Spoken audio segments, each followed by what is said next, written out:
Thank you. Beautiful welcome.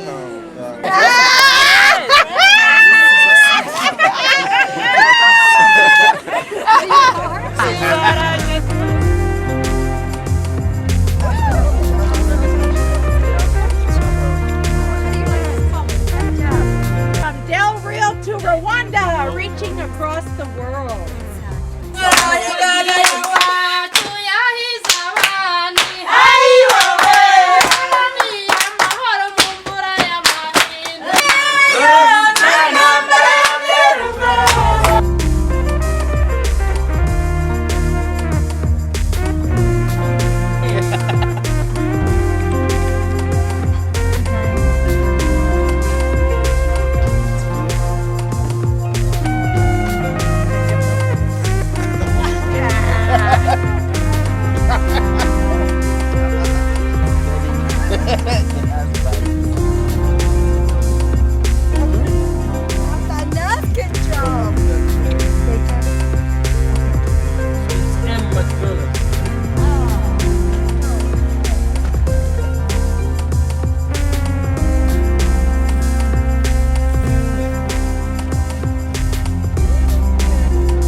This is amazing. So we were able to see, we saw a hippopotamus totally going outside into the water. We also got to see we saw some buffalo from afar. We saw plenty of zebras, giraffes, all kinds, velvet monkey, impalas. We saw the baboons. Amazing. It was such a great experience. I feel like it's been way too long since I've been here, and I can't wait to bring some of the groups over here. They're gonna love it. And when those rhinos come out, wow, yeah, exciting. It's awesome, awesome, yeah. It's almost like when you go, if anybody has been to the, I've been to the Washington, the Smithsonian Institute, in the that I cannot even.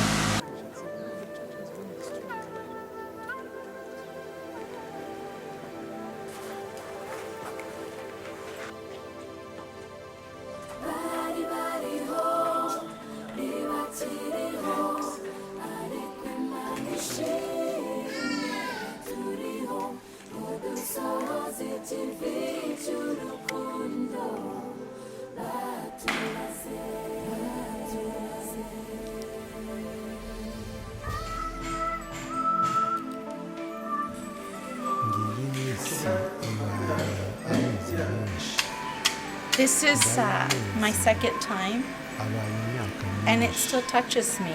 And talking with Lolis right now, one thing she shared is,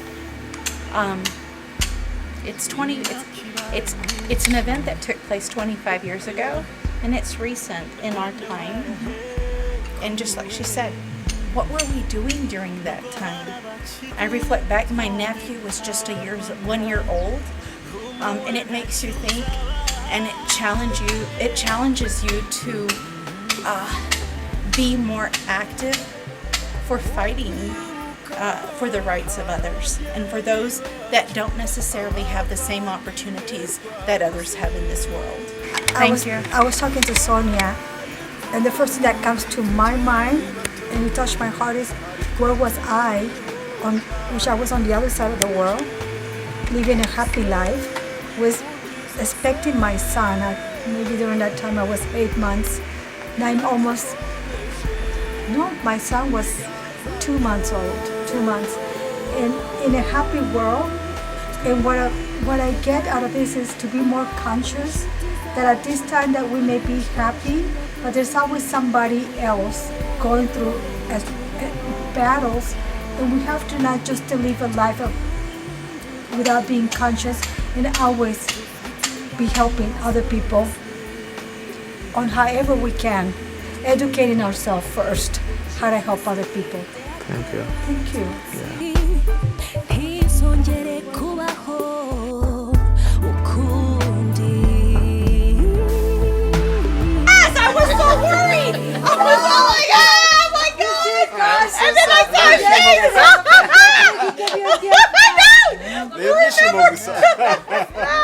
Oh my God. I knew it. I knew.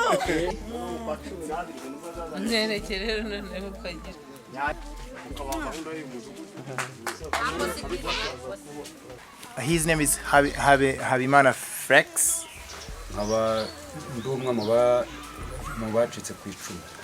And I'm one of the survivors against the Tutsi in 1994.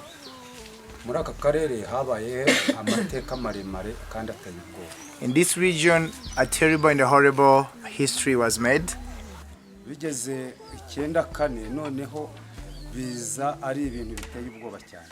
And the final stage of 1994 was the horrible.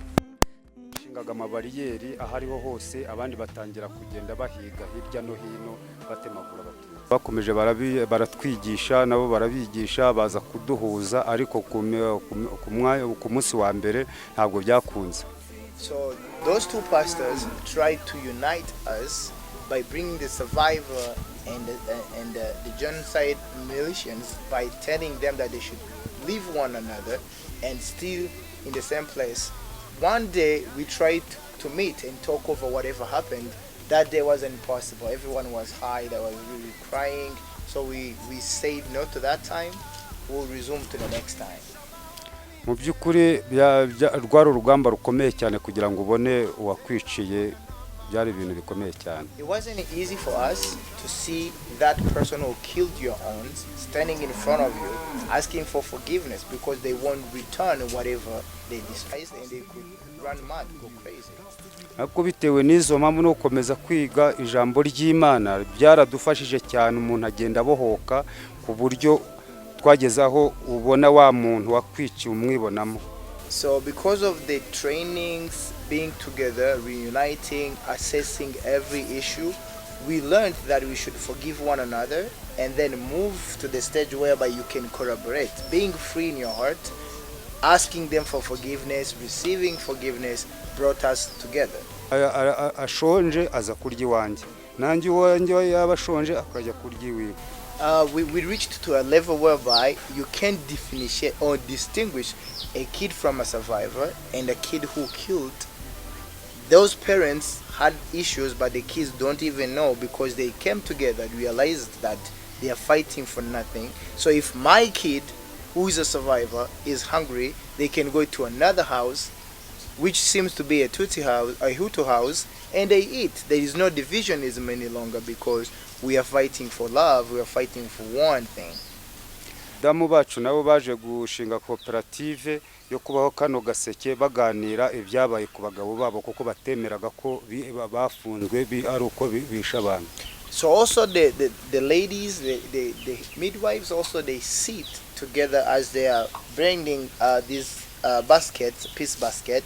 They talk about some of this stuff, whereby one of the ladies share about her husband, how she was in jail for killing people. So they give experiences of how they survived without their husbands, whether they were killed or they were in jail for so different reasons. Ubwo twahuriye n'ubuzima bubi bwo mu mitima yacu mbese twababona twagiraga ubwo twumva ko ubwicanyi bakibufite n'imihoro bayigendana. So we could see one of them and we could be terrified, thinking that they still have machetes in their coats or wherever they work from. Ubwo baraje abapasiteri bababwiye baraduhuza batuganiriza ariko ku munsi wa mbere twumvaga ko byanga bikunda bafite ubugome bubi. So at first, like the guy shared, when two pastors approached us, we didn't feel like talking to them. They didn't feel like talking to us. On the first day, it failed, so we had to resume on another day. Hatwe twababyeyi twabonaga bamwe ari imfubyi abandi ari abapfakazi twumvaga dufite agahinda keshi. So as mothers, we could feel more anguish because our sons and daughters were orphans and we couldn't do anything about that. ubwo barakomeje umunsi ugira kabiri batwigisha ijambo ry'Imana batwigisha kubabarira twumva imitima yacu nayo iragenda ibohoka turababarira. The following day and the following hours, they came to us, the preachers came to us, taught us about forgiveness, receiving those who hurt you, forgiving them over and over again. As time goes by, we understood that we need to live with them anyhow, so we started feeling peace and love coming back to us. Ubwo bimaze iminsi nibwo batangiye kujya baza batwegera badusaba imbabazi batwereka imibiri abantu bacu aho bayishyize twari tugenda tuyishingura mu cyubahiro. So those killers came to us, asked for forgiveness, and they could point on where our relatives and siblings were buried, so we could bury them officially in the different sites of the country. Dusangira kuri byose ari ubushera turasangira ari byo kurya usanga hose twicaye twishimye duseka dusangira. So we share everything. Everything means everything, including food, drinks, and even socializing with each other. It comes in everything. Muraho. Hello. Naitwa Anastasia Nyirabashyitsi. My name is Anastasia. Nkaba ndi umunyarwanda umugabo wanjye wakoze jenoside 94. And I'm one of the ladies that my husband killed people in genocide against Tutsi in 1994. Jenoside yabaye mbona nari mukuru nari umudamu nari nubatse. During the genocide I was still married to my husband. Abagabo bacu bafataga mihoro amacumu tukabona baragiye uretse ko je ntigeze mbakurikira ngo menye ibyo bajya gukora ariko abantu bapfaga mbyumva nanabibona. So I could hear people dying all over the place, and I could know that my husband also picked a machete and walked out my house, and I didn't know where they could go. So a time came when RDF stopped the killing. So they came, RPF came and captured those killers and put them in jail, and my husband was included. Aramugemuriye imyaka 9 twikorera indobo twabona bacitse ku icumu mbese tukumva ko tutagomba kumvikana nta bumwe twari dufitanye. I couldn't see any reason to relate with the survivor because I could carry food for my husband for 9 years when he was in jail. Myaka 9 ishize barabari baza kwemera baje kwemera ibyaha bafunze tugera naho natwe twumva ko mbese ari abicanye tutangira no kumva ko nabo tutakibakunze. So a time came when I didn't feel like loving my husband because of what he did, but after 9 years he confessed and the president released him. One of the guys that was released, he was part of. Igihe cyarageze baza kumufungura garuka mu rugo ugaza gusaba imbabazi natwe tukajyana mbese mu twari duturanye nk'uwo pasiteri Gahigi twari duturanye kudusanzwe tunamuzi tujyana kumusaba imbabazi ubu ni umuvandimwe turi kubana. So whenever he could go asking for forgiveness, I was part of I could go with him, and one of the pastors they mentioned about Gaize was also the survivor. So now we are friends and we do everything together. But along the time, I felt like I should forgive them and receiving them. Now they are my families, they are everything to me. Gihe cyarageze twiza kwiga no kubaha mu tuduseke twacu ubu nta kibazo iyo mbuze akabara nkaka ndabwira mugenzi wanjye wacitse ku icumu nimahireza akabara nishyirire muri aka kaparato kanje akakampatishisha cyangwa nanjye nkakamuha ntishisha. So whenever we are as women now we are doing this agaseke together, I can miss when one of the colors, bleeding colors, so I can ask them. I say, yo, I need this one, so can you give it to me? And whenever they also need something, my service, I give it freely because I know we are one.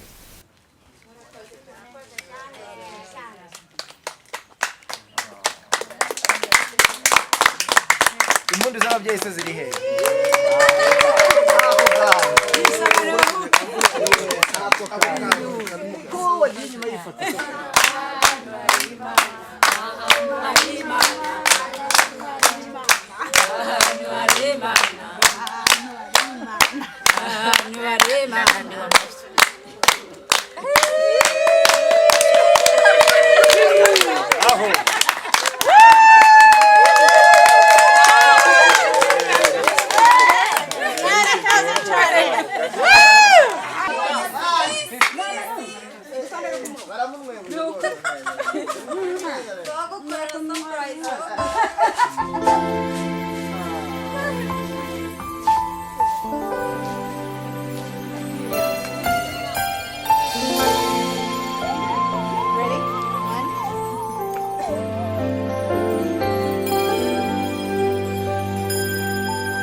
it's your first time.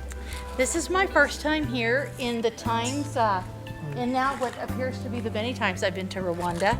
I've been wanting to make my way here, and I'm grateful that the stars lined up so that I can be here. Gosh, it's amazing. Yeah. Glorious. Amakuro. Glorious.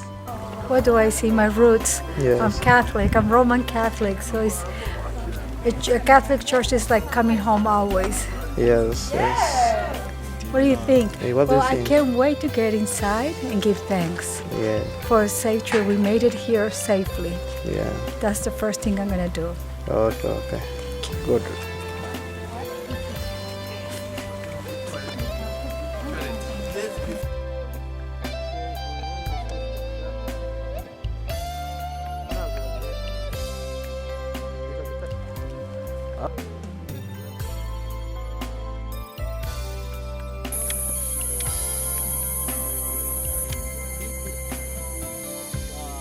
Way of called Avalo because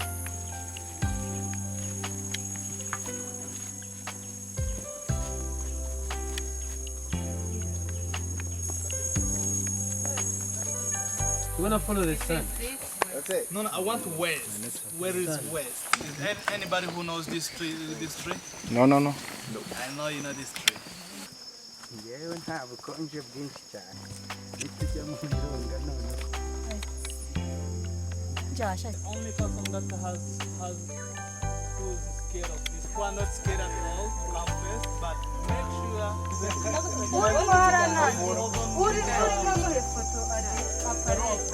Green is against light. When we be on the other tower. okay, yeah. You know, nature is that orange.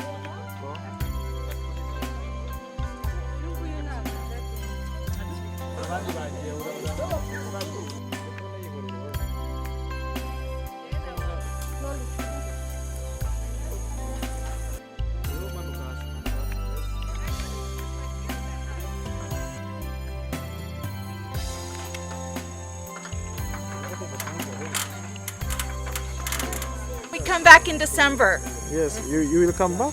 Well, that's the plan. We'll see what God wants. It's amazing. It's amazing. The minute we walked into the forest, you could just see it. You could see the awesomeness. And every couple of feet, it seemed, you saw tight security. One of the most secure places to travel. Yeah. I love how Rwanda takes such good care of its primates, all of its wildlife. They're so big into conservation and biodiversity. Yes, This is yes. awesome. Yes. This is awesome. Yes, yes. Woo! Did you like it? Woo! The view is Wow, a stunning. piece of Rwanda. you-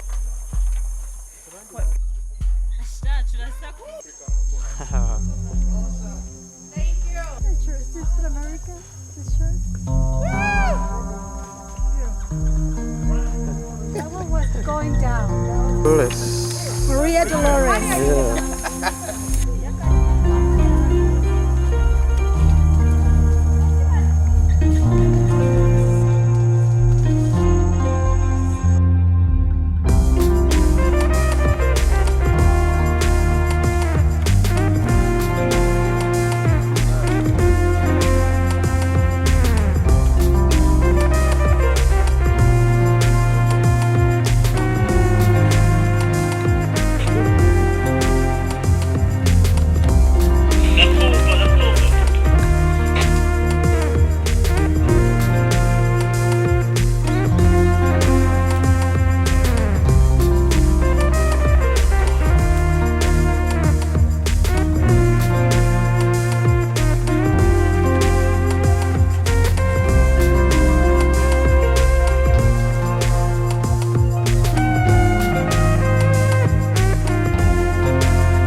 uwansubiza mu bwana uwansubiza ubutoya nkongera nkitetesha nkirizariza ngaterurwa bakanameka nkongera nkitetesha nkirizariza ngaterurwa bakanameka mama. They are born with a small. uwansubiza mu bwana uwansubiza ubutoya nkongera nkitetesha nkirizariza ngaterurwa bakanameka nkongera nkitetesha nkirizariza ngaterurwa bakanameka mama yoyo.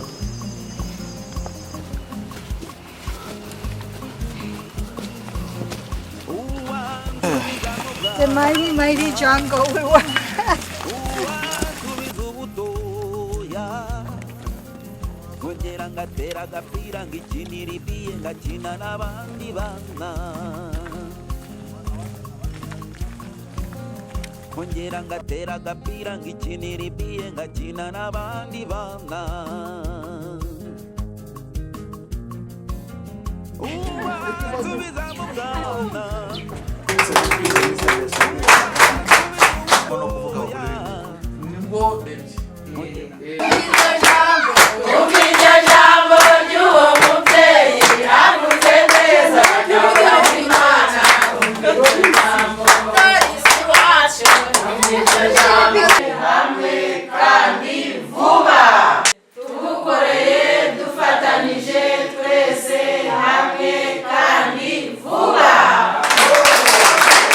even that capital becomes so low, so low, as well as they didn't get to market just so that they can improve that capital. turamutse tubonye amasoko tukabona n'urushoro ruhagije imbaraga zo zifite no gukora turabishobora. Yeah, as their dream, if they got enough market, yeah, it will help them just to keep going on and even reach their vision. Enhanced production plant. They've seemed to use this very well, so now it is time to upgrade and expand the production line. Economies of scale.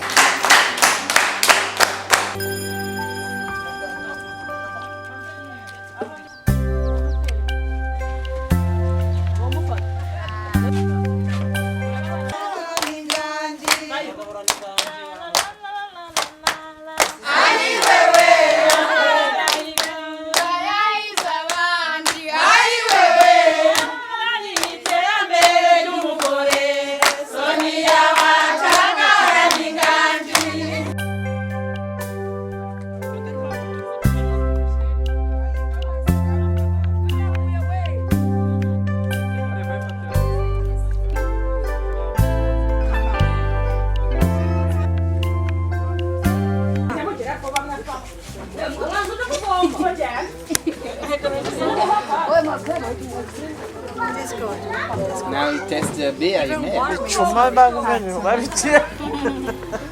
You like it? Yes, I like it. Delicious.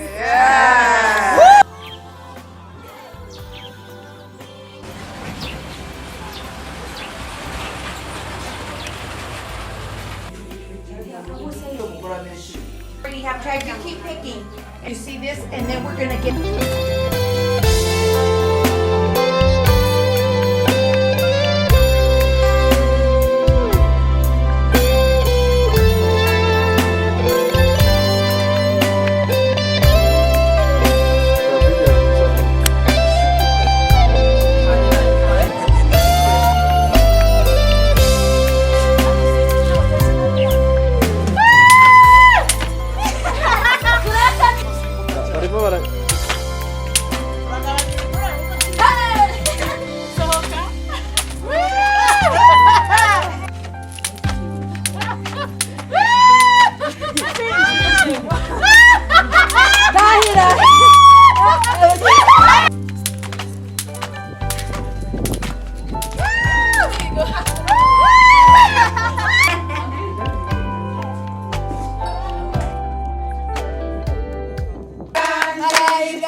buri wese amusuhuza amuhobera.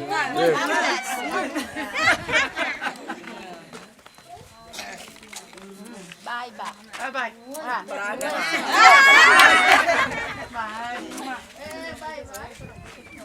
babwire ngo musagire urugendo ruhire.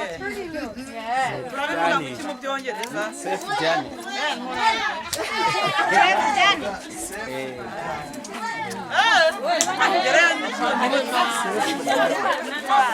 Bye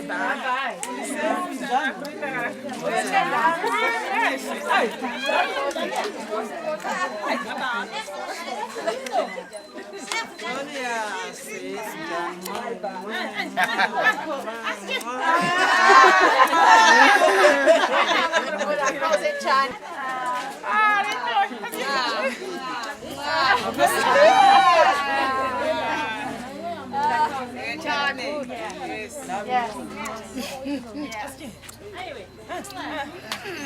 Mas agora vai kubagira aho mama.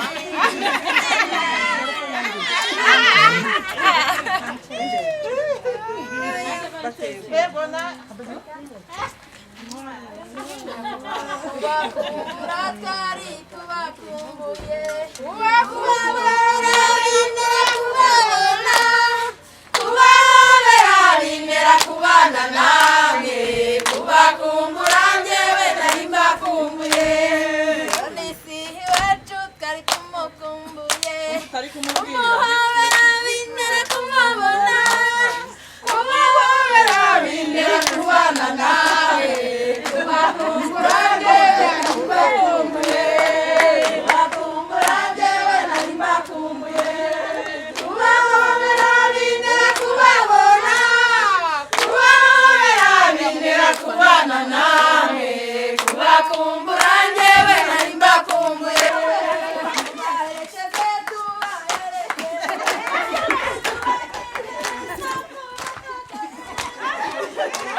Safe journey. Wow, it's crazy.